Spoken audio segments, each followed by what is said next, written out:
Candide, by Voltaire. Chapter 21. What happened in France to Candide and Martin. Candide stayed in Bordeaux no longer than was necessary for the selling of a few of the pebbles of El Dorado, and for hiring a good chaise to hold 2 passengers, for he could not travel without his philosopher Martin.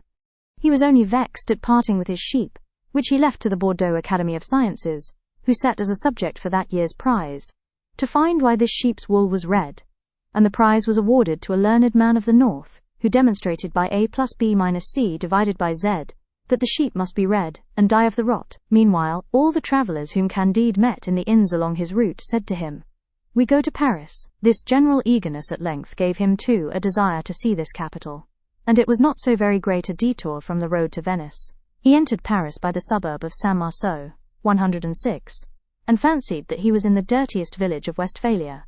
Scarcely was Candide arrived at his inn, than he found himself attacked by a slight illness, caused by fatigue. As he had a very large diamond on his finger and the people of the inn had taken notice of a prodigiously heavy box among his baggage, there were 2 physicians to attend him, though he had never sent for them, and 2 devotees, who warmed his broths. "I remember," Martin said, "also to have been sick at Paris in my first voyage. I was very poor. Thus I had neither friends, devotees, nor doctors, and I recovered. However, what with the physics and bleeding, Candide's illness became serious. A parson of the neighborhood came with great meekness to ask for a bill for the other world payable to the bearer. Candide would do nothing for him, but the devotees assured him it was the new fashion. He answered that he was not a man of fashion. Martin wished to throw the priest out of the window. The priest swore that they would not bury Candide. Martin swore that he would bury the priest if he continued to be troublesome. The quarrel grew heated. Martin took him by the shoulders and roughly turned him out of doors, which occasioned great scandal and a lawsuit. Candide got well again, and during his convalescence he had very good company to sup with him. They played high. Candide wondered why it was that the ace never came to him, but Martin was not at all astonished.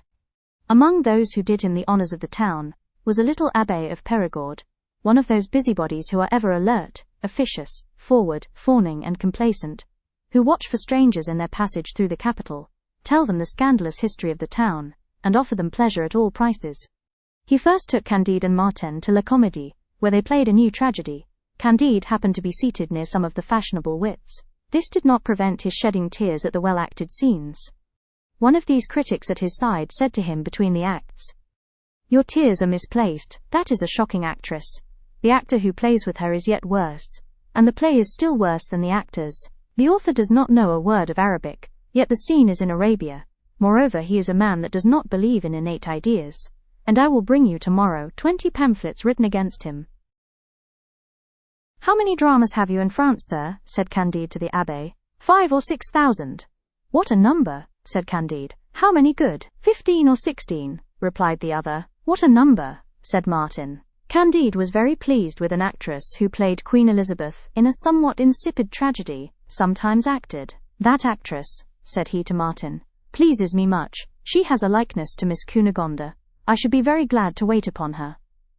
The Perigordian abbé offered to introduce him. Candide, brought up in Germany, asked what was the etiquette, and how they treated queens of England in France. "It is necessary to make distinctions," said the abbé. "In the provinces, one takes them to the inn. In Paris, one respects them when they are beautiful, and throws them on the highway when they are dead." "Queens on the highway," said Candide. "Yes, truly," said Martin. "The abbé is right. I was in Paris when Miss Monime passed, as the saying is, from this life to the other. She was refused what people call the honours of sepulture, that is to say, of rotting with all the beggars of the neighbourhood in an ugly cemetery. She was interred all alone by her company at the corner of the Rue de Bourgogne, which ought to trouble her much, for she thought nobly." "That was very uncivil," said Candide. "What would you have?" said Martin. "These people are made thus. Imagine all contradictions, all possible incompatibilities. You will find them in the government, in the law courts, in the churches, in the public shows of this droll nation." "Is it true that they always laugh in Paris?" said Candide. "Yes," said the abbé, "but it means nothing, for they complain of everything with great fits of laughter. They even do the most detestable things while laughing." "Who," said Candide, "is that great pig who spoke so ill of the piece at which I wept, and of the actors who gave me so much pleasure?" "He is a bad character," answered the abbé, who gains his livelihood by saying evil of all plays and of all books. He hates whatever succeeds, as the eunuchs hate those who enjoy. He is one of the serpents of literature, who nourish themselves on dirt and spite. He is a folliculaire. How many dramas have you in France, sir? Said Candide to the abbé. 5 or 6,000. What a number, said Candide. How many good? 15 or 16, replied the other. What a number, said Martin. Candide was very pleased with an actress who played Queen Elizabeth in a somewhat insipid tragedy, sometimes acted. That actress, said he to Martin, pleases me much. She has a likeness to Miss Cunegonde.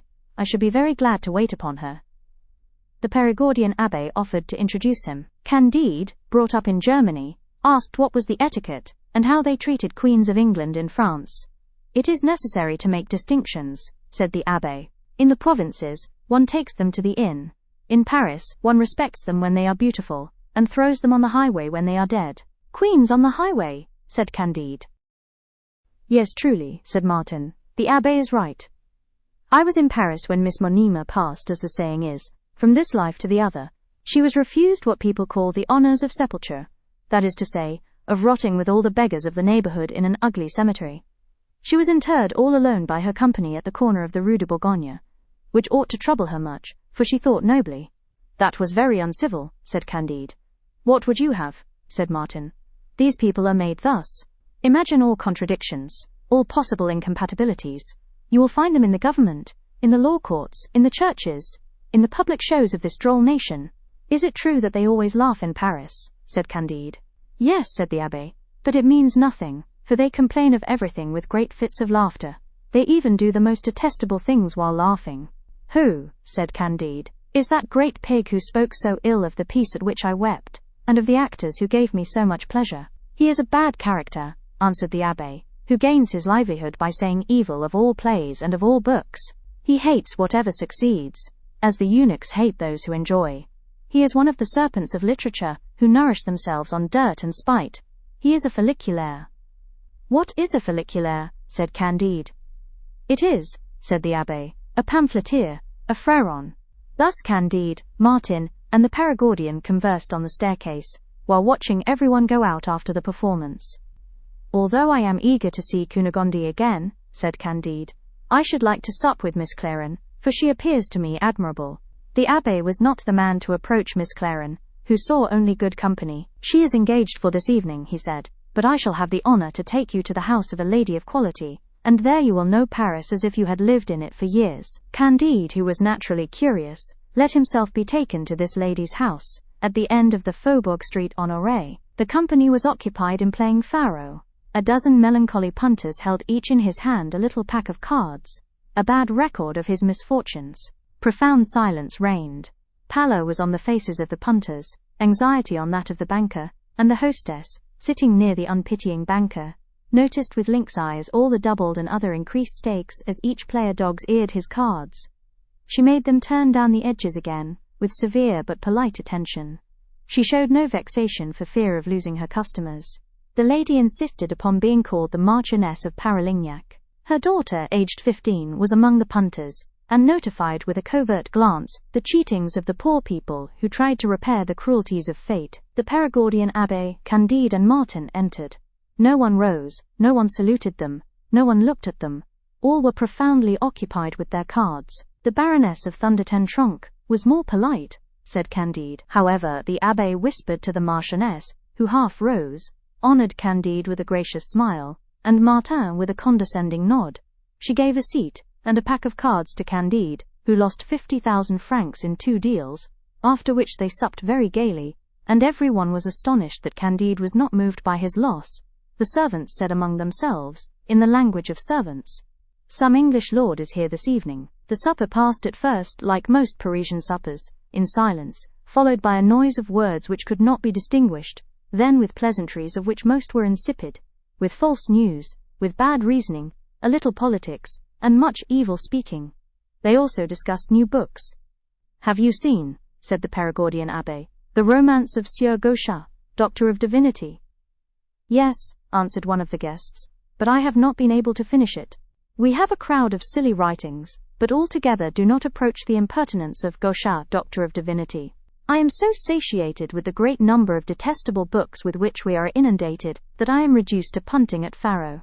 And the mélange of Archdeacon Trublet, what do you say of that? Said the Abbé.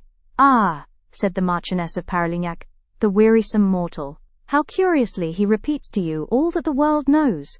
How heavily he discusses that which is not worth the trouble of lightly remarking upon. How without wit he appropriates the wit of others. How he spoils what he steals. How he disgusts me. But he will disgust me no longer. It is enough to have read a few of the Archdeacon's pages.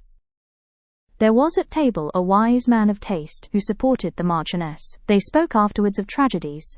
The lady asked why there were tragedies which were sometimes played and which could not be read. The man of taste explained very well how a piece could have some interest, and have almost no merit. He proved in few words that it was not enough to introduce one or two of those situations which one finds in all romances, and which always seduce the spectator, but that it was necessary to be new without being odd, often sublime and always natural, to know the human heart and to make it speak, to be a great poet without allowing any person in the piece to appear to be a poet, to know language perfectly, to speak it with purity, with continuous harmony and without rhythm. Whoever, added he, does not observe all these rules can produce one or two tragedies, applauded at a theatre, but he will never be counted in the ranks of good writers. There are very few good tragedies. Some are idyls in dialogue, well written and well rhymed, others political reasonings which lull to sleep, or amplifications which repel, others demoniac dreams in barbarous style, interrupted in sequence, with long apostrophes to the gods, because they do not know how to speak to men, with false maxims, with bombastic commonplaces. Candide listened with attention to this discourse, and conceived a great idea of the speaker, and as the Marchioness had taken care to place him beside her, he leaned towards her, and took the liberty of asking who was the man who had spoken so well. He is a scholar, said the lady, who does not play, whom the Abbé sometimes brings to supper. He is perfectly at home among tragedies and books, and he has written a tragedy which was hissed, and a book of which nothing has ever been seen outside his bookseller's shop, excepting the copy which he dedicated to me. The great man, said Candide, he is another Pangloss. Then turning towards him he said, Sir, you think doubtless that all is for the best in the moral and physical world, and that nothing could be otherwise than it is. Ay, sir, answered the scholar, I know nothing of all that. I find that all goes awry with me, that no one knows either what is his rank, nor what is his condition, what he does, nor what he ought to do, and that except supper, which is always gay, and where there appears to be enough concord, all the rest of the time is passed in impertinent quarrels, Jansenist against Molinist, Parliament against the Church, men of letters against men of letters, courtesans against courtesans, financiers against the people, wives against husbands, relatives against relatives. It is, I have seen the worst, Candide replied, but a wise man, who since has had the misfortune to be hanged, taught me that all is marvellously well. These are but the shadows on a beautiful picture. Your hanged man mocked the world, said Martin. The shadows are horrible blots. They are men who make the blots, said Candide, and they cannot be dispensed with. It is not their fault then, said Martin. Most of the punters, who understood nothing of this language, drank, and Martin reasoned with the scholar, and Candide related some of his adventures to his hostess. After supper, the Marchioness took Candide into her boudoir, and made him sit upon a sofa. Ah, well, said she to him, you love desperately Miss Cunegonde of Thunder-ten-Tronckh? Yes, madame, answered Candide. The Marchioness replied to him with a tender smile. You answer me like a young man from Westphalia. A Frenchman would have said, It is true that I have loved Miss Cunegonde, but seeing you, madame, I think I no longer love her. Alas, madame, said Candide, I will answer you as you wish. Your passion for her, said the Marchioness, commenced by picking up her handkerchief. I wish that you would pick up my garter. With all my heart, said Candide, and he picked it up. But I wish that you would put it on, said the lady, and Candide put it on. You see, said she, you are a foreigner. I sometimes make my Parisian lovers languish for 15 days, but I give myself to you the first night, because one must do the honours of one's country to a young man from Westphalia. The lady, having perceived 2 enormous diamonds upon the hands of the young foreigner, praised them with such good faith, that from Candide's fingers they passed to her own. Candide, returning with the Perigordian Abbé, felt some remorse in having been unfaithful to Miss Cunegonde. The Abbé sympathized in his trouble. He had had but a light part of the 50,000 francs lost at play, and of the value of the 2 brilliants, half given, half extorted. His design was to profit as much as he could by the advantages which the acquaintance of Candide could procure for him. He spoke much of Cunegonde, and Candide told him that he should ask forgiveness of that beautiful one for his infidelity when he should see her in Venice. The abbé redoubled his politeness and attentions, and took a tender interest in all that Candide said, in all that he did, in all that he wished to do. "And so, sir, you have a rendezvous at Venice?" "Yes, Monsieur Abbé," answered Candide. "It is absolutely necessary that I go to meet Miss Cunegonde." And then the pleasure of talking of that which he loved induced him to relate, according to his custom, part of his adventures with the fair Westphalian. "I believe," said the abbé, "that Miss Cunegonde has a great deal of wit, and that she writes charming letters." "I have never received any from her," said Candide. "For being expelled from the castle on her account, I had not an opportunity for writing to her. Soon after that I heard she was dead, then I found her alive, then I lost her again, and last of all, I sent an express to her 2,500 leagues from here, and I wait for an answer." The abbé listened attentively, and seemed to be in a brown study. He soon took his leave of the two foreigners, after a most tender embrace. The following day Candide received on awaking a letter couched in these terms: "My very dear love, for 8 days I have been ill in this town. I learn that you are here. I would fly to your arms if I could but move. I was informed of your passage at Bordeaux, where I left faithful Cacambo and the old woman, who are to follow me very soon. The governor of Buenos Aires has taken all, but there remains to me your heart. Come, your presence will either give me life or kill me with pleasure."